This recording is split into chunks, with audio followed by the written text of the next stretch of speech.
E aí pessoal, trazendo uma gameplay de Lorcana, treinamento com o meu deck Big Hero Shift 6, que é aquele deck que eu postei lista recentemente aqui no canal de deck barato e temático para começar em Lorcana.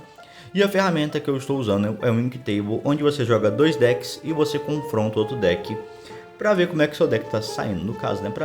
Então tipo assim, esse é um treinamento para mim, para eu aprender a jogar melhor com o meu deck, a procurar quais cartas que eu quero ver no início do jogo, qual carta que é melhor colocar na Ink em qual situação, para ver se o deck realmente está forte. O deck que eu escolhi jogar contra é o Madrigal Singers, uma versão melhorada da qual eu postei aqui no canal.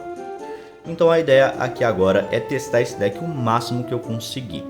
Bom, Lorcana pode parecer um jogo muito simples para vocês, porque ele não tem tanto quantidade de texto, palavras-chave, tanto tipo de trigger. Mas o detalhe de Lorcana é que você tem que ter um sequenciamento muito bom durante o turno para você extrair o melhor do deck, porque uma jogada errada pode te custar totalmente a partida.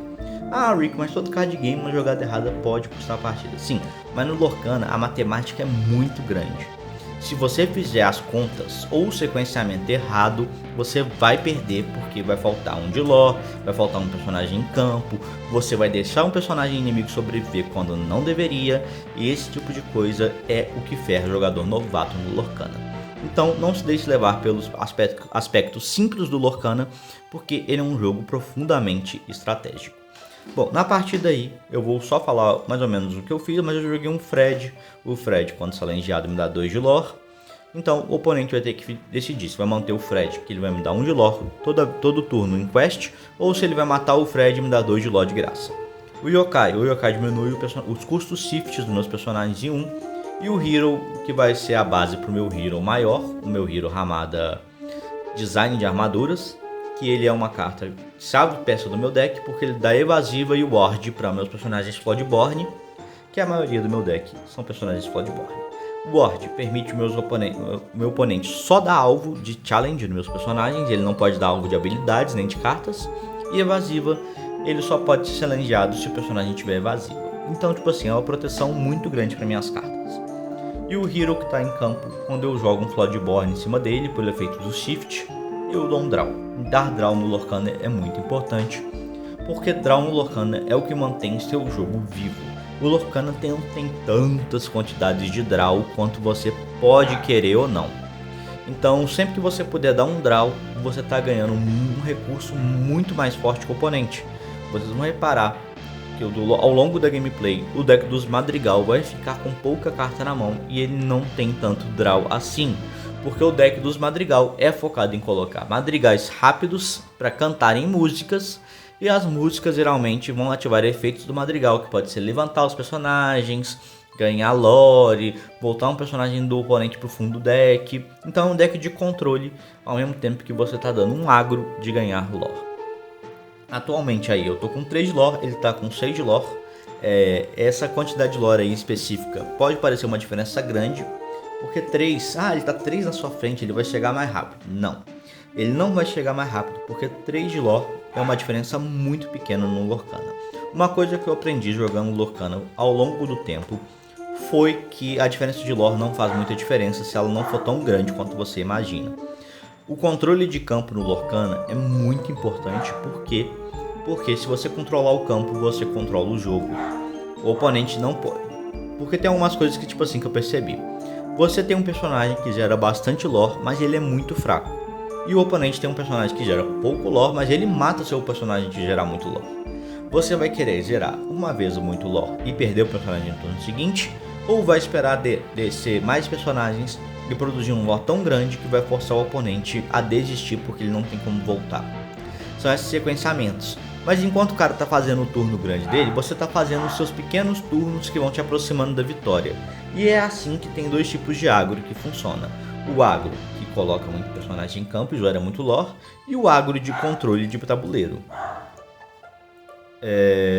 Nessas partidas que eu aprendi aí de jogar de Lorcana, eu percebi algumas coisas também que meu deck faz. O meu deck tem uma capacidade muito grande de proteger os personagens, e uma capacidade muito grande de gerar logo com personagens grandes. Peço desculpas aí pelo barulho da rua, mas eu já tenho que avisar que eu moro numa prédio de esquina, então passa muito carro, tem muita casa perto do meu prédio, então tem muito animal e gente falando alto. Eu não vou poder fazer muita questão sobre isso, a não ser se eu tivesse que gravar de madrugada, e gravar de madrugada está fora de prioridade para mim no momento, então peço desculpas pelo barulho. Nessa situação atual que eu tô do jogo, você pode ver que eu já passei a quantidade de lore do oponente, tô com mais carta na mão do que ele e personagens mais fortes e mais interessantes em campo do que ele. Não importa muito o que ele vai fazer agora, eu tô bem na frente dele. Ele não vai ter muita resposta para os meus decks agora. E eu vou acabar jogando uma carta que vai dificultar ele ainda mais, que é outro Hero. Ou vou jogar o Golgol Tamago? Vou jogar o Golgol Tamago. Ela não vai ter efeito. Acabei jogando Hero. E vou jogar o Golgol Tamago e o Hero, porque no próximo turno eles vão ser só o necessário para eu fechar a partida. Então mesmo que o oponente leve o Baymax e o Hero com Shift, ele não vai ter nenhum retorno dessa partida aí, porque só o Golgol Tamago e o outro Hero pequenininho fecham o jogo para mim. Então já deu para ver que a primeira partida eu levei. Ele não vai ter nenhuma jogada espetacular para fazer agora. A máquina viu que, sei lá, o que ela fizesse não ia impedir, independente do que acontecesse. Então, primeira vitória da melhor de 3, que eu sempre jogo melhor de 3, que é o formato de Lorcana. Então, valeu. O deck jogou muito bem, vocês podem ver aí pela gameplay enquanto eu estou conversando com vocês, que o deck e o meu comportamento durante o jogo foram o suficiente para fechar a partida. E o deck não só foi o suficiente, como fez 25 de lore, independente do que ele poderia fazer. Partimos para o round 2. No round 2 o meu oponente vai começar e voltamos a falar sobre Lorcana, porque eu acho que narrar é muito chato e eu também gosto de ouvir coisas quando eu vejo gameplay. Como eu vou jogar em segundo, eu vou ter uma carta a mais, então é muito importante que eu ache peças-chave para jogar no jogo. Quando você que está jogando Lorcana, no seu primeiro turno você quer ter uma play de custo 1. Por quê? Porque você coloca presença no tabuleiro. Isso força o oponente ou a gastar cartas para tentar eliminar essa presença no tabuleiro, ou você vai ter uma carta que dá a possibilidade de tirar as cartas do oponente. O que eu gosto de jogar no Lorcana é ter uma curva 1, uma curva 2 e uma curva 3. A partir dessas três, depois disso daí, eu consigo me virar com o que vier. Mas ter pelo menos uma carta de custo 1, custo 2 e custo 3 para jogar nos turnos iniciais, eu acho essencial, porque desenvolver o jogo é muito importante para qualquer card game. Se você perder muitos turnos e deixar o oponente crescer, você vai ser lavado no jogo. Ele vai arrastar você para um canto e não vai deixar você sair de lá, enquanto ele só controla todo o desenrolar do jogo. Vai parecer nessa partida que vocês estão vendo aí que o oponente está sob o controle do jogo, porque eu não vim com nenhum drop 1 no início do jogo e eu não vim com nenhum drop 2. Então, tecnicamente, eu vou ficar um pouco para trás. E nessa partida em si também, vocês vão ver que ele vai desenvolver muito mais a quantidade de lore do que eu. Mas é o que eu já disse sobre lore. Lore não ganha jogo. O que ganha jogo é tabuleiro. Então, se você conseguir, mesmo que o oponente gere quantidades absurdas de lore na sua frente, você controlar o jogo dele no final, você consegue virar isso. Personagens mais caros e mais fortes, eles ganham mais lore do que personagens mais fracos no início do jogo. E essa quantidade de diferença de lore é o que faz a diferença de late game. Vocês já podem perceber que o deck dos Madrigal tá só com 4 cartas na mão, igual eu. Só que eu tenho mais jogadas interessantes para os próximos turnos. E eu estou desenvolvendo mais minha quantidade de ink. Por quê? Porque o azul me permite rampar. Rampar é colocar cartas a mais na minha ink durante o meu turno. Colocar 2 por turno, ou até 3 se eu der muita sorte. E desenvolver o ramp é muito bom, principalmente para mim que tem personagens grandes para jogar. Eu agora vou falar um pouquinho da gameplay aí, para não ficar muito perdido para vocês, né? Mas é ali, ele tá com 9 de lore, ele tá com 6 de lore na minha frente, eu tô só com um personagem. Ele está com 2. E o que ele tem em campo é uma Dolores, que gera um de quest quando faz quest, a Peppa que gera 1 de quest. Ele acabou de jogar Mirabel, Singer e a Casa Madrigal, que se tiver um personagem na Casa Madrigal, todo início de turno ele ganha 1 de lore. Então pode parecer que 7 de lore é uma diferença muito grande, mas eu vou provar para vocês que essa diferença não faz tanta coisa. Eu vou jogar o Hiro Hamada com Shift, que vai desencadear 2 efeitos.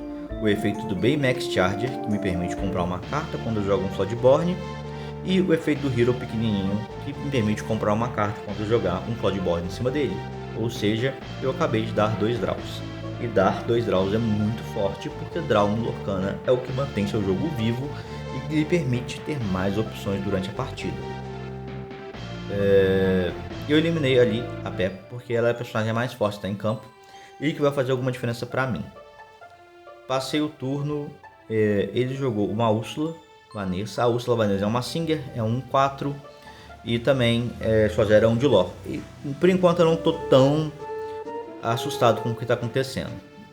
O Hero vai eliminar outro personagem desse turno. A gente vai eliminar aos poucos os personagens que estão na Casa Madrigal, porque quando eu tirar os personagens da Casa Madrigal, ele para de ganhar aquele lore por turno que ele está ganhando todo turno.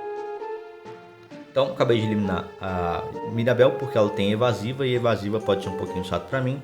E joguei uma carta poderosíssima que é o Fred já tamanho gigante, que ele é um personagem de custo alto, mas ele tem muita força e quando ele dá quest ele me gera 3 de loss só de uma vez.